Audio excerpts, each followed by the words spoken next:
আমাদের সকলের ভালোবাসার মানুষ, আমাদের সকলেরই গর্ব মোহাম্মদ সাইফুদ্দিন আজকে আমাদের এই পর্বে আমাদের মাঝে এসেছে। আপনাদের সবাইকে নতুন বছর শুভেচ্ছা জানিয়ে আমাদের প্রোগ্রাম শুরু করছি। 2019 শেষ করে 2020-এ আজকে মাত্র পা দিলাম। ইংরেজি বছরের শুভেচ্ছা সবাইকে। সুন্দর একটা অনুষ্ঠানে অংশগ্রহণ করতে পারি, বিশেষ করে আমার নিজ ফেনী জেলায় এরকম একটা অনুষ্ঠানে আমাকে আপনারা আমন্ত্রণ জানানোর জন্য।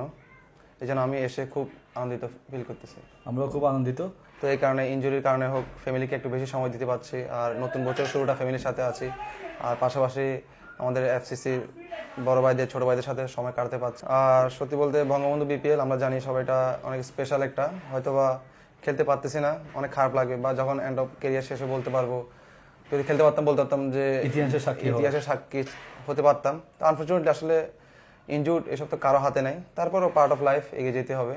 ফেব্রুয়ারি ফার্স্ট উইক থেকে আমি আল্লাহর মতো পুরোপুরি ফিট হতে পারবো ইনশাল্লাহ। আপনাদের দোয়ায় ইনশাল্লাহ আগে থেকে অনেক বেটার। ভালো লাগার কারণ বেস্ট কিছুদিন আগে আমাদের বোর্ড প্রেসিডেন্ট নিজে আমাকে স্বয়ং ফোন করে আমার শারীরিক অবস্থা জানতে চেয়েছিল, আমি কবে মাঠে ফিরতে পারবো, আমাকে খুব টিমের দরকার, এটা এসব বললো। তো আসলে এগুলো শোনার পর আসলে সত্যি অনেক ভালো লাগা নিজের মধ্যে কাজ করে। তো সব মিলিয়ে আলহামদুলিল্লাহ এখন ক্রিকেটার আর বোর্ডের আদার্স কর্মকর্তা যদি বলেন সব মিলিয়ে রিলিজ আমি মনে হয় ভালো।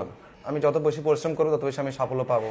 আর আমি সবসময় নিজের ডিসিপ্লিন ওয়েতে থাকার চেষ্টা করি, ক্রিকেট রিলেটেড সব কিছু মেনটেন করার চেষ্টা করি, কীভাবে ইনজুরিকে ইগনোর করা যায়, কীভাবে আর নিজেকে লং টাইম খেলতে পারি, নিজেকে ফিট করা যায়, ওগুলো সবসময় আমি ফলো করি। আর ইনশাল্লাহ দেশের হয়ে 8-10 বছর খেলা, কোর্ট নিউওয়ালসের সাথে কাজ করেছি, এখন ল্যাঙ্গাবেল ছিল, ওর সাথে কিছুদিন করেছিলাম, আনফর্চুনেটলি ও চলে গেল।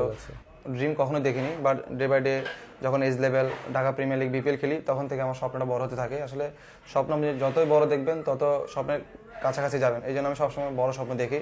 ভালো লাগার মতো আমি মনে করি ওইটাই আমার জন্য হয়েছে। ওয়েস্ট ইন্ডিজের বিপক্ষে মাস্টার ভাই যখন আমাকে নতুন বলে ক্রিস গেলের এগেনস্টে বল করতে দেয়, এটা আমি সত্যি অনেক প্রকাশ করার মতো না। আমার টর্নি ম্যাচ লর্ডসে বলা যায়, প্রত্যেকটা প্লেয়ারের ড্রিম থাকে লর্ডসে খেলা, আমারও ছিল। হুট করে ইন্টারন্যাশনাল ক্রিকেট খেলা খুব একটা মুখের কথা নয়, তো তারপরও বোর্ডের চিকিৎসকরা আছেন, সিলেক্টররা আছেন, যেটা বেটার মনে করবেন সেটাই।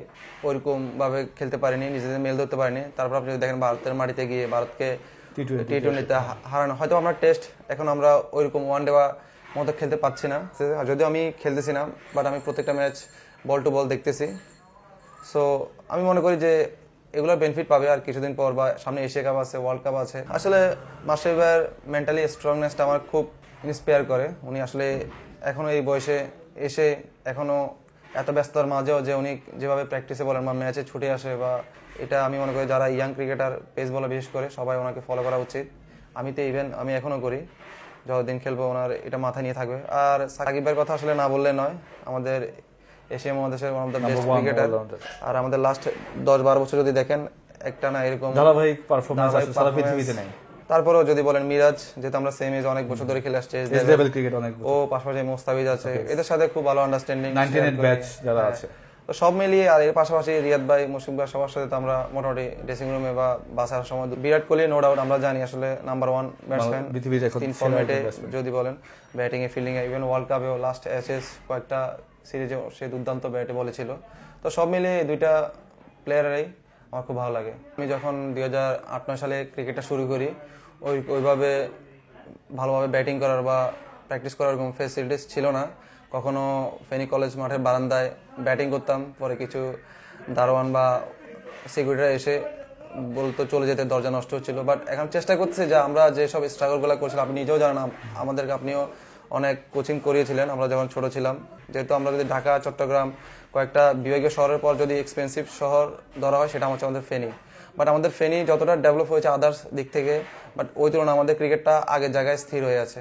এই আমাদের এমপি সাহেব নিজাম ভাইয়ের কাছে গিয়েছিলাম, ইনডোর ক্রিকেট একাডেমির কথা বলেছেন, আমাদের জেলা প্রশাসকের কাছে আমি লিখিতভাবে একটা লেটার দিয়েছিলাম, পুলিশ সুপার সবার কাছে গিয়েছিলাম। আমি আমার তরফ থেকে যথাসাধ্য চেষ্টা করতেছি। সত্যি বলতে আমার ফ্যামিলি দুইটা, একটা আমার নিজের মা বাবা সবাই, আর সেকেন্ড ফ্যামিলি আমি মনে করি আমার friendship cricket club. To be honest, এই কলেজ মাঠটার কারণেই আজকে মোহাম্মদ সাইফুদ্দিন ন্যাশনাল টিমে আজকে এই জায়গায়।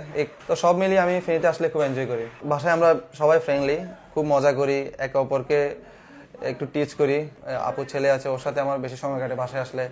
ওকে আমি বিভিন্ন বল বা ব্যাটিং এর স্কিল শেখাই। আমার ইচ্ছা ও ভালো ক্রিকেটার হোক। যেহেতু আমি এজ এ ক্রিকেটার, যখন আমি ছোট ছিলাম আমার মা বলতো, আমি ছোটবেলা থেকে ব্যাট বল প্রতি আমার একটা অন্যরকম একটা ভালো লাগা ছিল। তো সব মিলিয়ে ক্রিকেট নিয়ে থাকতে চাই। আর আমার দেশি কোচে যদি বলেন আমি মনে করি আরও বেটার, বিকজ ভাষাগত সমস্যা আমাদের ম্যাক্সিমাম সময় হয়। একটা বিদেশি কোচ যেটা আমাদেরকে বলছে আমরা এটা হয়তো বুঝতে একটু প্রবলেম হয়, তা না যে ওরা খারাপ, ওরা যথেষ্ট স্কিলফুল। কিছুদিন আগে আইপিএল এর ড্রাফটে আমি দেখেছি ম্যাক্সিমাম টেবিলের প্রত্যেকটা অস্ট্রেলিয়ান কোচ বলেন বা আদার্স বলেন, যার কারণে অস্ট্রেলিয়ান ম্যাক্সিমাম প্লেয়াররাই আইপিএল এর সুযোগ পায়। কোচরা বা আমাদের ওরকম কোনো কোচ নেই যারা দেশের বাইরে গিয়ে বা ইউটিলাইজ করবে আমাদের লোকাল প্লেয়ারদের। আমরা বলতে পারবো না আমাদের লাইফে আগামীকাল কি হবে। তারপরেও চেষ্টা আছে অ্যাটলিস্ট 8-10 বছর ন্যাশনাল টিমের ওই খেলার। তারপরেও এখন আপাতত লক্ষ্য নিজের ইনজুরি কাটিয়ে কীভাবে মাঠে ফেরা। ইনশাল্লাহ দোয়া করবেন আমার জন্য সবাই, যাতে আমি সুস্থ হয়ে আবার আগের মতো ফিরে থাকতে পারি, যাতে লং টাইম বাংলাদেশের সার্ভিস দিতে পারি। সবসময় পাশে ছিলেন আমাদের, আমরা সবাই জানি বাংলাদেশ ক্রিকেটে খারাপ সময় এবং ভালো সময়ে। আশা করি সামনেও পাশে থাকবেন। আশা করি আপনাদেরকে লাস্ট বিগত কিছুদিন হয়তো আমরা ওইভাবে ভালো কিছু প্রত্যাশা নিতে পারি নাই, তো আশা রাখবেন, আমাদের জন্য দোয়া করবেন। ইনশাল্লাহ সামনে ভালো কিছু অপেক্ষা করতেছি। আসসালামু আলাইকুম। আজকের এই বিশেষ পর্ব এখানে শেষ করছি। 2019 সাল নিঃসন্দেহে আমাদের অনেক ভালো গিয়েছে। আমরা চাইবো 2020 সাল সবার সুস্থ থাকুক, সবার নিরাপদে কাটুক, এবং যার যার যেই পেশায় আমরা আছি, আমরা যেখানে আছি, আমরা যেন সফল হতে পারি, সে আশাবাদ ব্যক্ত করে আমাদের প্রোগ্রাম শেষ করছি। ইনশাল্লাহ আগামী পর্বে দেখা হবে বিজয়ে, আরও একজন বিজয়ীকে নিয়ে আমরা আপনাদের সামনে আসবো। সবাইকে অনেক ধন্যবাদ।